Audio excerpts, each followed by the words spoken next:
All right, ladies and gentlemen, Barstool Backstage, and on the guest list this week, we have a fan favorite band from the podcast. They have a new record coming out. They're going on tour. Please welcome the band CAMINO. Boys, how are we? What's up? We're great, good. man. Damn, that was a good intro. Holy fuck, I freeballed that too. Let's go. That was incredible. Yeah, that was great. It's almost like I know what I'm doing, dude. Boys, we're very happy to have you here. We want to get back together in person in the fall. We've been talking with your management about doing that, but you got a record coming out. We got to have you on now. How's it feel to have a new record on the way?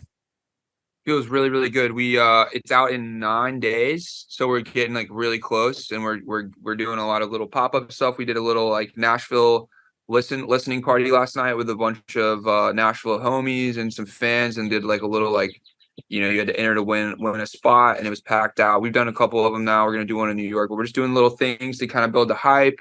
It's been a long time coming, so we're like a little bit over a week out, and like, whew. Where'd you do the Nashville one at? Oh, it's a new place called Electric Jane. Ooh, I was gonna say you probably did Grimey's or like Basement or something like that. Where's Electric Jane at? It's over off of Division in Midtown. Oh, so you were like downtown. Yeah, basically. But it's a newer spot. It's a really good like listening room there. It's like a club. Holds, like maybe 250, 300 people, and it's just like, but it has a great PA. It's a great little listening space. Parties as weird for you guys as they are for me. For sure. We're just sitting up there on stage, just like, yeah, it's funny because don't make an ugly face, because like make stuff for people to listen to and judge, but when they listen to it and judge it in front of my face, I don't it's the worst. It's definitely a strange feeling. It's kind of like endearing. I was saying last night on stage, I was like, yeah, this is about to happen. We're about to play our own music, and you guys we're gonna watch you guys listen to it. So please, like, make pleasant faces. But it's kind of like, I feel like everything we do is so thought out, and so like the show and like the record, everything is like so kind of like, then that's like the opposite, like what we did last night. It's so just like, there's no gimmicks, there's no like anything that cool about it. It's just like, we're just here because we like music, and we're here to share like kind of this milestone of like album 2 with some people that care. So it's like, it's kind of good for the soul to just like have, it's like almost awkward, but it's not. I don't know. It felt good though. All right, but let's be honest about something here. This is not a normal interview. This is two working musicians talking to working musicians. There is no shittier feeling than when you meet somebody and they're like, "Oh, what are you doing?" You're like, "Oh, I'm in a band." And they're like, "What's the name of your band?" And you're like, "The band CAMINO." And then they go to Spotify, pull it up, and then put it in their ear and listen to it in front of your fucking face. It's weird, man. I'll literally tell people, don't do that. I don't want to see that. I don't want to see. Well, they're also like, which one should I listen to? I'm like, what do you like? Making a lot of assumptions here. I don't know. Just to up the ante, though, I mean, I think the worst of the worst is when your Uber driver does that. Yeah. Oh yeah. Like, and it's on the rest of the car ride, and you're like, oh, what did I do? What did I do to myself? I always told people we were a soccer team when they would. AWOL Nation, the soccer team. I like that. We don't look athletic enough. Yeah, you could be a surf team, maybe. I don't know. You got the puka shell necklace rocking right now. You could be a surfer. Well, if you ever want to know if a song is good or not, just sit down and play it in front of somebody, one of your friends. That's the best. Kenny, what was the spot you hated? The strip club, didn't you? The strip club playing in Sale? Dude, the Reader's Digest version is day off South Carolina. We all rented scooters, like 10 of us. And then we were like, where do we go? So we went to a strip club on a Monday at like 1 p.m. Yeah. Like, you can imagine what the dancers looked like. And the first thing they did was play our song. And immediately we left. I do like the way you guys have been doing this rollout, though, because it's like kind of like early 2000s throwback rollout of doing like in stores and listening parties and things like that. It's not just like, let me throw a link up on my IG story and hope somebody clicks on it. You guys are getting out to the people. Was that like a big impetus from you and the record label to say like, dude, let's really try and get out there and Grassroots get this record out there? Yeah, for sure. It was definitely kind of us and our manager that kind of, we've always been a live show band. Like, I think we feel comfortable being in front of people, and we love like playing music, you know what I mean? Like, obviously, but there's something about just like having that real face-to-face connection with people to kind of like build the hype instead of just more posting, It's like, because we're going to tour this fall, but it's kind of nice to do some smaller stuff of just like, for the people that really, really want to be there, and kind of just like give them a chance to hear it early, and everyone's like posting it, and it's like building like a little buzz. It's also just fun for us. And we're doing a lot of in-store, like, we're going to do a lot of record store little signings and stuff where we're gonna bop around and kind of go to New York and Atlanta and some in the store here in Nashville and just do like a 4-hour block or whatever, and like let people come in and buy the record early and like sign and like, you know, play some acoustic songs, just like that kind of stuff. It's just fun to kind of get out there and, you know, it not just be all through your like numbers on a phone. Oh, it's the fucking worst, dude. I think it was Tyler the Creator had like a quote recently where he was like, artists like will make something for a year, post it on their Instagram story like twice, and then be like, why is nobody listening to this? It's nice to see somebody get out and like care about what they're doing enough to be like, go from city to city, give their fans a taste of what they're doing. Cause you want people to come out to shows. The best way to do that is to get in their face and say like, yo, come fucking see us. It's a great way to do it. Interview or question for you guys for stuff like that and all those like in-store, like, do you guys have like a great marketing and PR team that you love and they're doing a good job and you're working with like young and up and coming, whatever? Like, where do like a lot of these great ideas for promotion come about? Is it a lot of you guys, or is it a lot of like, you know, because a lot of bands who listen to this and new artists who listen to this are like, how do I do it? And we're sitting here listening to all the things you guys are doing, and like, how does that come about, you know? It's just definitely a lot of tedious planning, you know, from our management and our PR team and everything. But like, I don't know, it's kind of just like the album's been in the works for over a year, so it's like as we're getting closer, just kind of trying to fill up the calendar of all these little things, you know. And where did you guys record it, and who produced it, if anybody else besides yourselves? We recorded in Nashville with our producer Jordan Schmidt. He's Nashville dude. He's done the last 3 with us. So like Try Hard EP and then the self-titled album and this album. Yeah. Were you guys in RCA? Were you in Blackbird? Where were you? He's got a studio at his house, but We recorded drums at Star Trek. which Yeah. is Reba's old studio Yeah. down on Music Row. Sick. Oh, well, who doesn't want a little bit of that Reba magic? You know what I mean? Like, What we were saying. it's like straight out of the 90s. It's the 90s just fuck. It was such a vibe in there. Mhm. Bro, you Awesome. should have tried to get the Reba feature. Oh, bro, Why didn't we think of that? I think she still lives in town, doesn't she? I'm I sure. believe so. I mean, it's For not sure. too late, right? You didn't press Not too violently. late. Did you? We've got plenty of time. We still have. No, We have 9 bigger, days. The bigger we get, the higher our chances are of a Reba feature. So I'm, you know, just kind of holding on to that. Yep. Bro. Oh my God. I mean, that's like how Travis Scott just put out that record, and the day before Drake sent in the vocals, so they added that late. Dude, could you imagine if you did like a remix to one of the new songs and it's just Reba McEntire doing everything? That would be the most insane thing of all time. Yeah. Then we have Dolly after that. Yeah, we'd have to Ooh. get Dolly next. Dolly Parton. Dude, and then you just got to go down the line. Shania Twain has to be in there somewhere. Yeah. Bro, I was talking about her Bro. today, man. I was like, Dude. celebrity. Who's your like celebrity crush still? And I was like, Shania, obviously. Obviously. Obviously. Duh. Without a doubt, Shania Twain. Like, Yeah. still to this day, Shania Twain. Yeah. God damn. How the fuck did we get here? I was sitting here like, All Shania roads Twain. lead to All Shania. roads lead to Shania Twain. Yeah. that's a t-shirt idea right there. Absolutely is. I love that.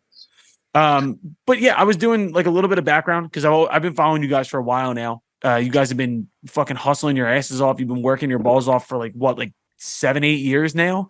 I didn't know you guys were a college roommate band. I had no idea. Yeah, we went on spring break together in 2015. Jeffrey and I did, and did the thing in Panama City Beach. Oh, this And was a then- spring break. This was a spring break yeah. idea. Well, that's where we became friends, and then we kind of like that summer started writing together, and Yeah. he had his own solo project, so I played for him for a little bit, and then we wrote a song together, and we were like, this sounds way more like a band than an Americana solo project. So Was Americana the basis? Was Americana the basis of what you guys did?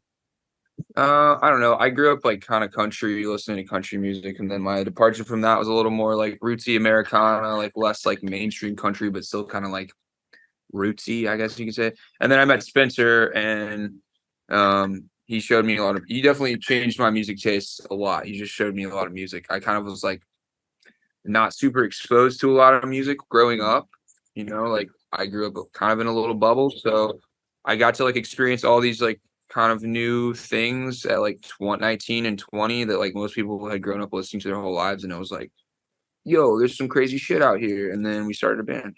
Well, speaking of that, I've got one compliment going into one question. Your guys' pop sensibility is incredible, especially coming out from a live band, right? Like even the live videos I've seen you guys play, and I've seen you guys play once. So much pop sensibilities come out, which is fucking epic. And I don't feel like a lot of live bands can successfully do that. So I'm curious, if you come from mostly country, like where does that pop sensibility come from? Like does that come from your listening styles, or those vocal melodies are like undeniably pop, you know? Yeah. Yeah, for sure. Yeah, I mean, I think it just comes from the songwriting aspect. Definitely has a lot of basis in the country, because that's just they're such great storytellers, And we're Tennessee boys. we're Tennessee boys at heart. You know, we all do the thing. We're out, outdoorsy, but we do the pop melodies. I don't know.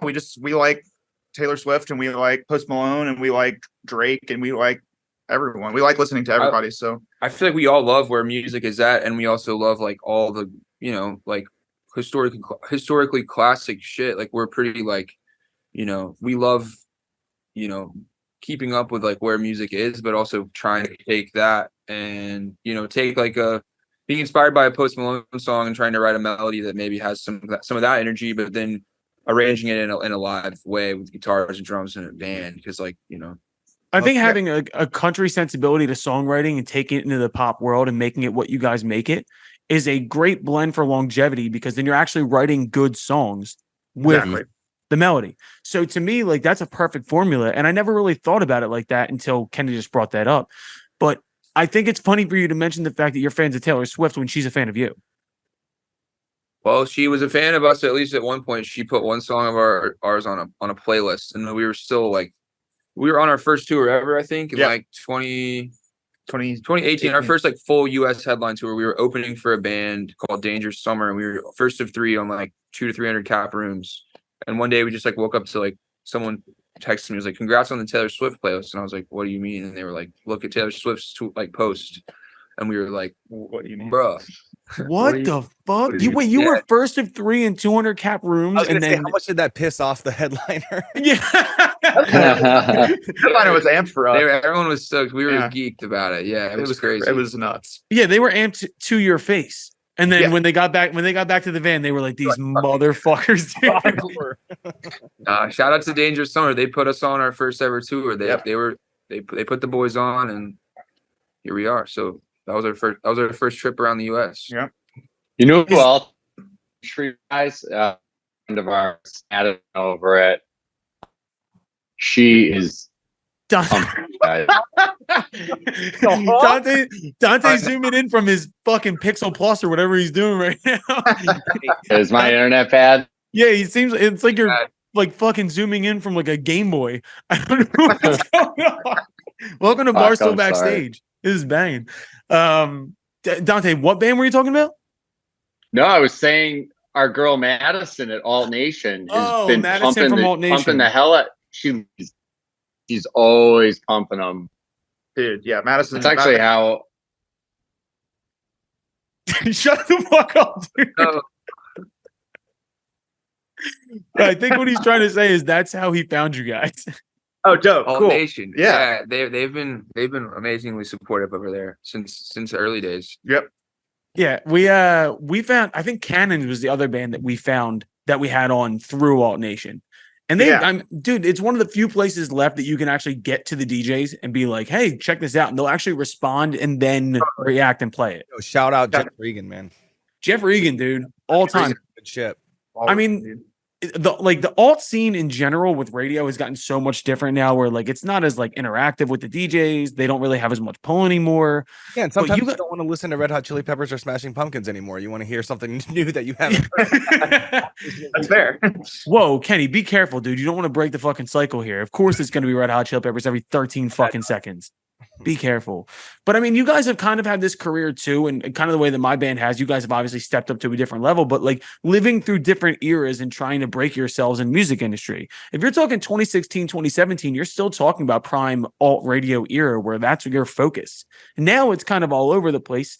Have you found that like trying to blend the new age promotion with the fucking classic promotion has kind of been your guys' angle, like trying to hit all different spots?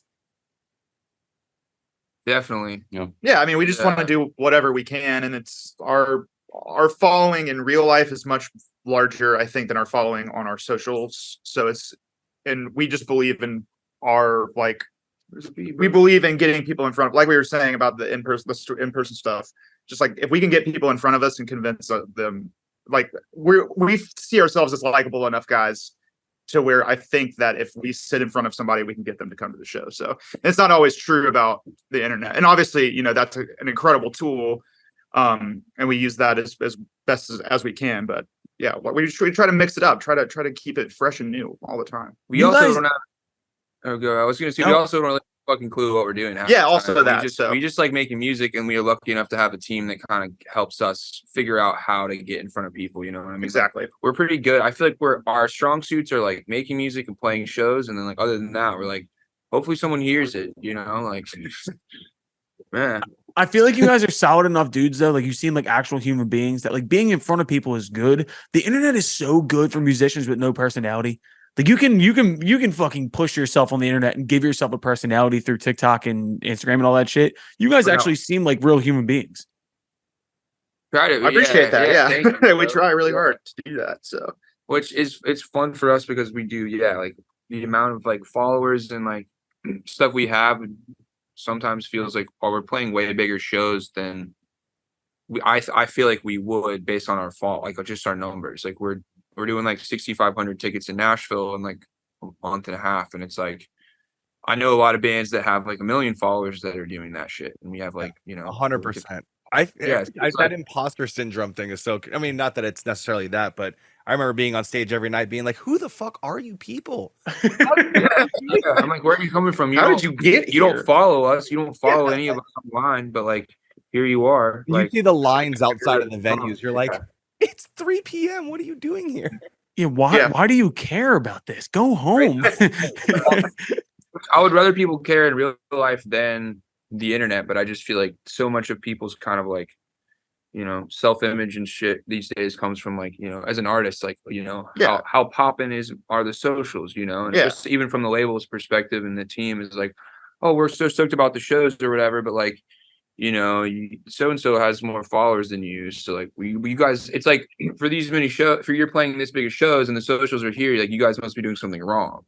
For the socials are not somewhere like, okay, well, like, and so it's always kind of like we're trying to play catch up with like our social shit. And we're like, well, if people want to come to the show and not follow us, like cool, fine with me. Run it. You guys need to change the color palette for the month and a new genre. We need honestly. Yeah. Great idea. I mean, dude, there's nothing funnier than watching bands go through their phases. Like we always talk about every band has a black and white phase, which by the way, I see you guys have been on a black and white phase recently. Our first phase was heavily black and white for like 2 years. Now, being that you guys are country guys and coming out the time that you guys came out, did you ever go through like dressing like the Lumineers phase? Did you ever go through like the big Nashville hats and like the suspenders? Never had a no. We phase. Yeah, not like a true phase. No. We listen to the music, but not so much. Yeah, not in our dress. Not in our. We've always kind of dressed pretty bandy, but like not like Americana Lumineer, not stomp clap. We were pretty skinny jeans. Stomp clap. Well, I only bring this up because I had a heavy like Americana phase phase. And it's just really tough to pull off being from Philadelphia and have my accent. Like I was such a fucking loser, dude. I don't know why I did that. I love looking back at old pictures and being like, yo, what the fuck were we doing? Yeah. I mean, if our socials don't blow up here soon, we'll probably have to do some new phase, like maybe like feet pics phase or something. Oh yeah, I was gonna say for sure. That's marketing, bro. Feet. Yeah. I hope someone from Electra's on this right now and they're taking notes. They're like, fucking feet pick phase, dude. Let's do it. They got the piggies. If you bundle this vinyl with a physical CD and a ticket, we'll also send you pictures of the soles of our feet. That's a fucking this is signed foot pick. Yeah. There's worse ideas. I was about to say, like, I know that people would unfortunately pay for that, or fortunately. I don't know how you guys feel about feet, but yeah, I mean, I hate feet, dude. I fucking hate feet.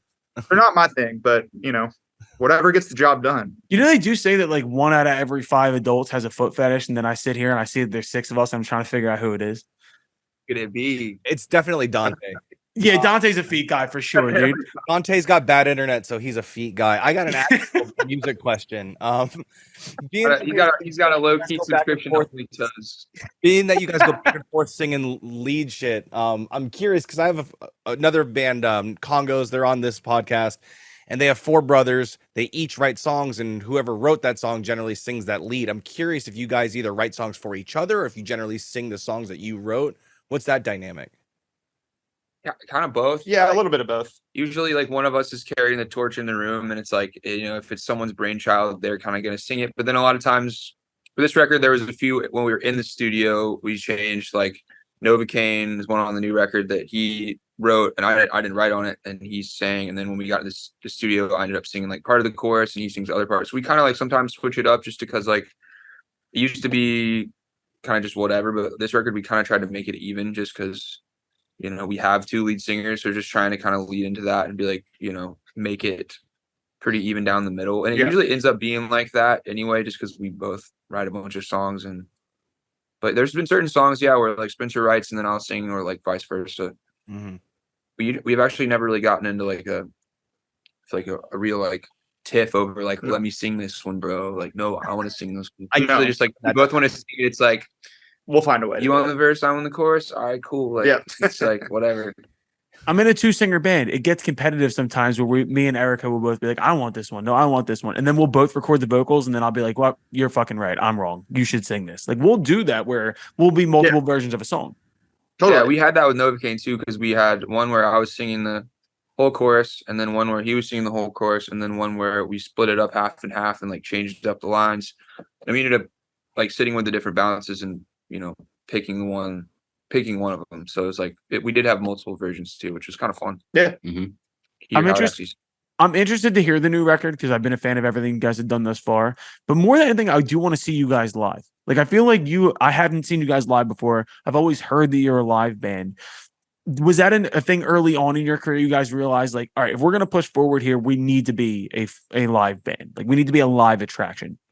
Yeah, because we definitely started before we even had music out. We were playing so many shows in Memphis, and we were kind of like we were like a college party band and shit. We were doing like bars and around Memphis and like frat parties and like all kinds of bullshit just to like make money, so we didn't have to like spend as much time like being servers or wherever else we were working. Yeah. So by the time we actually put out our first EP, we played like a bunch of headline shows.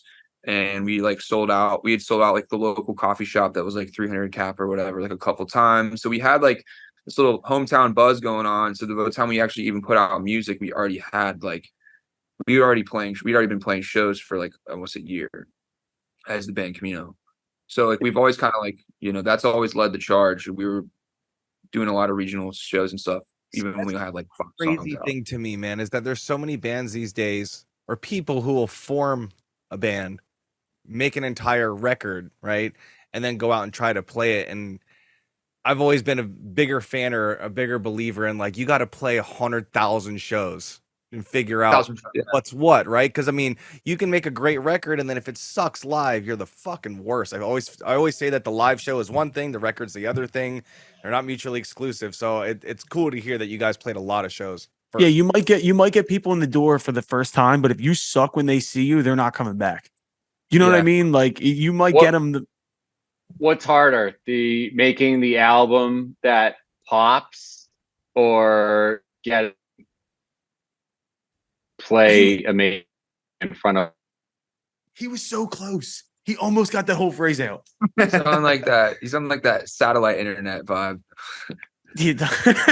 I think what he's saying was, what's harder, making the album or getting ticket sales, like getting people at the shows? Probably. I mean, thus far, making the records probably, because people do like coming out to the shows. I don't know if like what's harder, like, because I don't really know what you like judge that. I don't know what you're like judge of, like, I don't know I don't know, like, they're both like fun. Like people have just come for us. People have just always come to shows, and we've like had a really good team of our management and our booking agent, CAA, like Bennett, the boy. I've always kind of like been able to really read kind of where we were at based on past shows and based on like listeners and stuff, and like what size rooms we should do to like continue selling them out and then being full. So like we kind of always just put on tours that we were like, this is going to be way too big. Like, we can't sell these rooms, and then they sell. So fingers crossed, we're doing a lot of big rooms in 2 months. But that's Kenny's biggest piece of advice always to artists is get a booking agent who understands the band and doesn't try and oversell.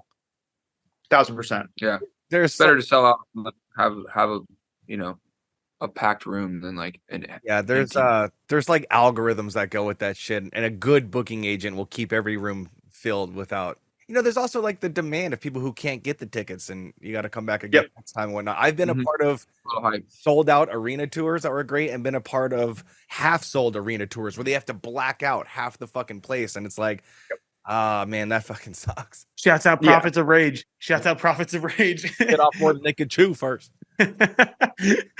Oh man, I from those like college party shows in those early days, did you guys have like a go-to cover that like every night you did? We did all kinds of. Oh yeah, we did like a ton. so many. We would just do like John Mayer songs and like Kings of Leon songs, and like if it was like a dance or like some shit where we needed to play more pop, we would do like Katy Perry and like fucking Jonas Brothers, and like we'd always do like, what was the one Katy Perry song? What's the one? Teenage Dream. Teenage Dream, yeah.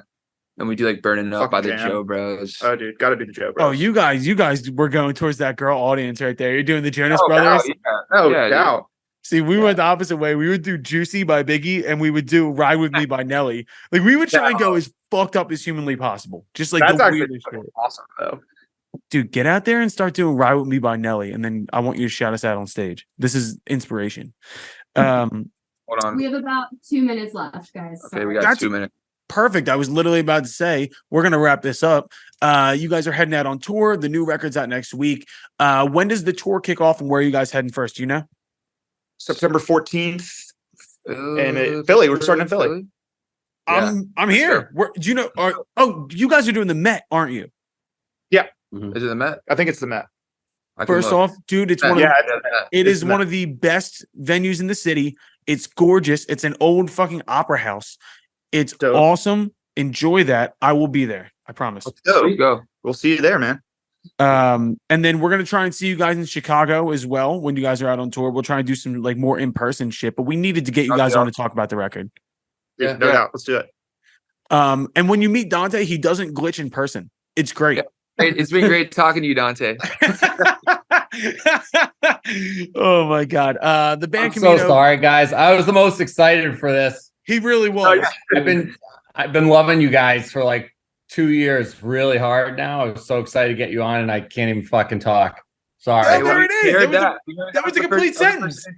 Yeah. Hey, we'll see you though. Yeah. Everybody, go check out the new record from the band Camino. Go see them on tour, boys. It's been a pleasure. We appreciate you. Thanks, Kenny. Thank you, guys. Thanks, Colin. Thanks, Appreciate you, boys. Thanks, Later. boys.